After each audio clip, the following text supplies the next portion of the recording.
Hey guys, just wanted to come to you and give you a little bit of information about this gardening video that we are hoping that you will enjoy.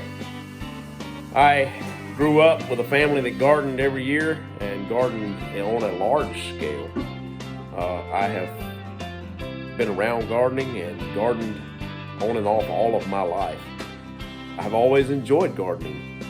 My wife came from a family that also planted big gardens, and so this year will be the first year that we've tried the things that we're trying. We're using the wicking pots, we're using a lot of raised bed type containers, and we have done a ton of YouTube research. We've done a ton of asking questions to people we know that do this. But where we are currently serving, we live in a parsonage, and the property is pretty much a hill, and there is really no way to plant a garden in the ground that's not going to require a ton of terrace rows and that sort of thing. So we have decided to try this. Also, we have, while researching this, realized that maybe this could be, if it works out for us like it seems to for others, a better option, because once you get your soil in here and get it fixed like you want it, it's basically adding some fertilizer every year and getting it saturated again, and you're ready to go every year with the same soil. Maybe over time you would have to change some of it out, but it will last a few years. So, hope you enjoy it. I will say, as a disclaimer, that there will be things on here that you would do different, and you're welcome to put those things in the comments, because we always like to learn.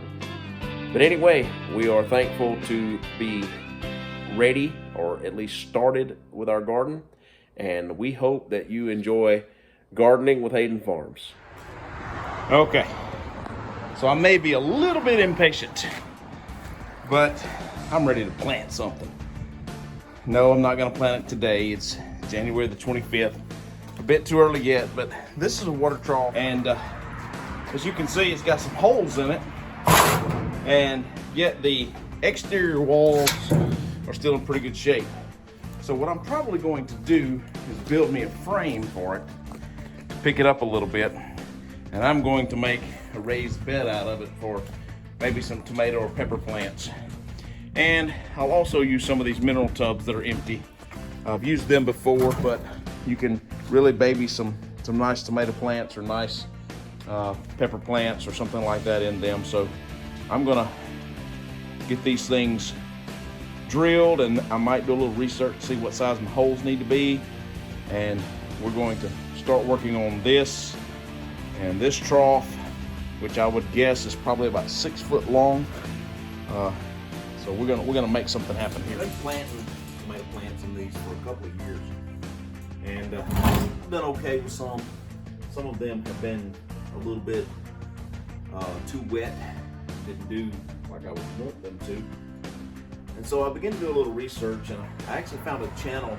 It's Gardening with Leon, I think is the name of it.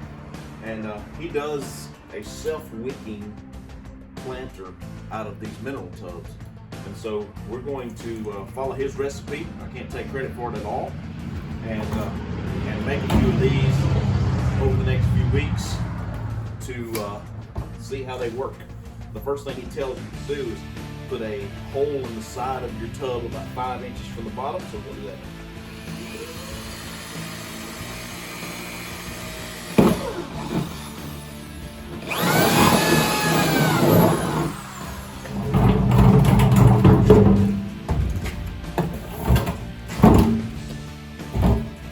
I'm pretty sure it doesn't have to be exactly 5 inches, but just because I'm not really good at eyeballing, we'll call it there with a tape.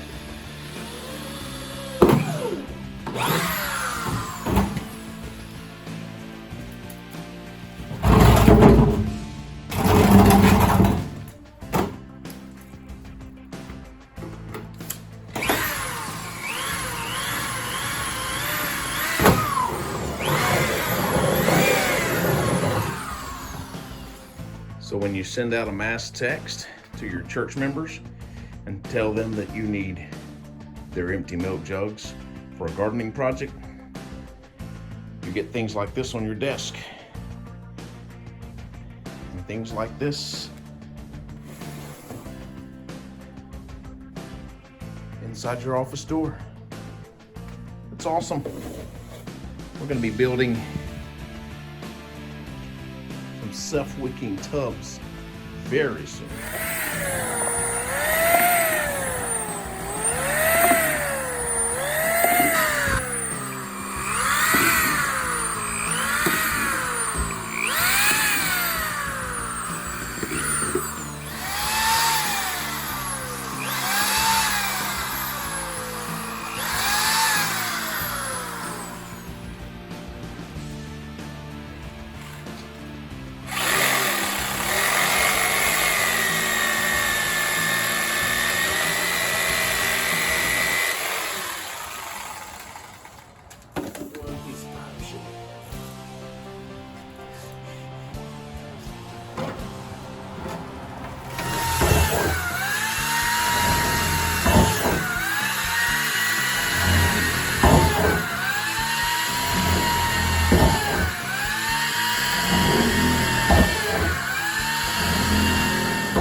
Using this old trough for a place to mix our black cow manure and our black cow topsoil. And this will be the soil that will wind up in our wicking tubs and what will be our garden this year.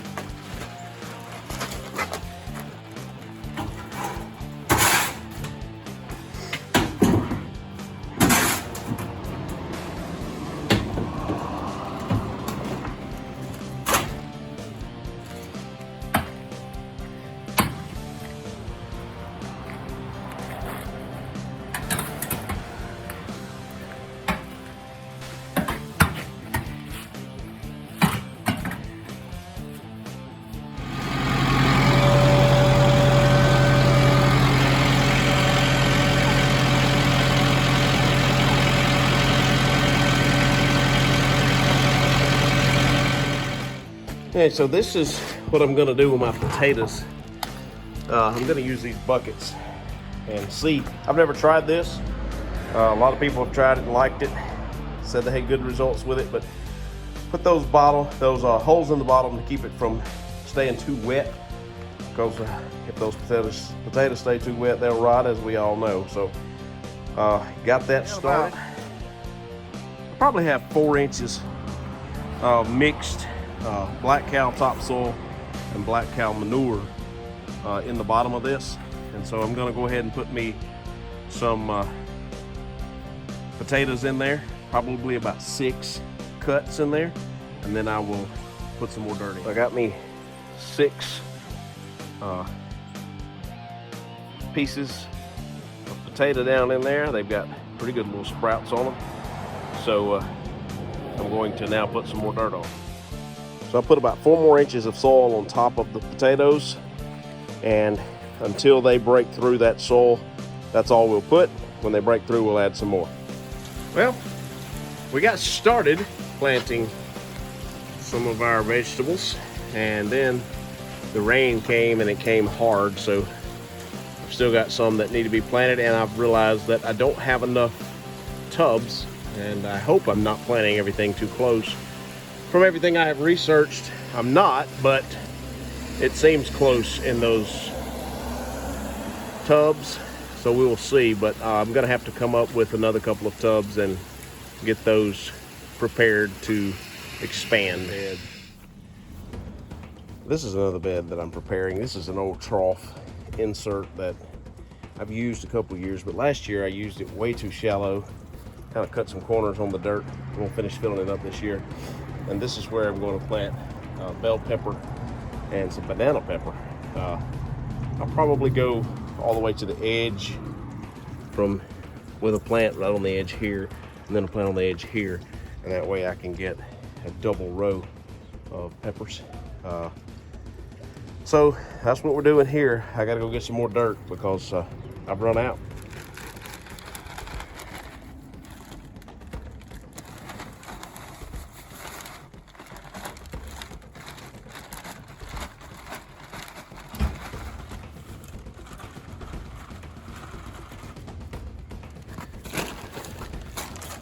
when you don't have your own compost, this is about as good as it gets. Black Velvet Mushroom Compost. It's a 0.5, 0.5, 0.2 mushroom compost. It's really good stuff.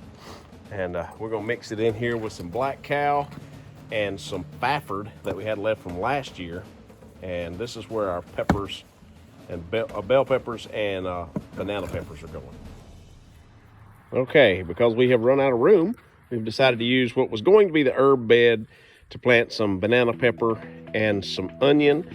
And I'm gonna try some carrots. I don't know anything about growing carrots, but Chuck over at Life of Blending, Chuck and I are gonna see who can make the best carrots this year. And I'm gonna go ahead and concede that he will win, but I'm gonna plant some and at least give it a shot. All right, we've been working at it for a while. Didn't do a lot of videoing while we were doing it, but here we have our tomatoes. They are in a barrel. The tub is in a barrel so that it can grow out and down. That's the goal. You see the fertilizer on top before you fuss at me about that. I forgot to do it during the process of putting the dirt in there. And from all my research, they said, do it just like that. So if I'm wrong, I'm wrong. I can be taught any day. Got a few peppers over here. They're probably too close, but oh well. Got some carrots down there at the end. There's our onions that are still really young.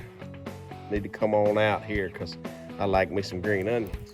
Here's another one of our tomato setups.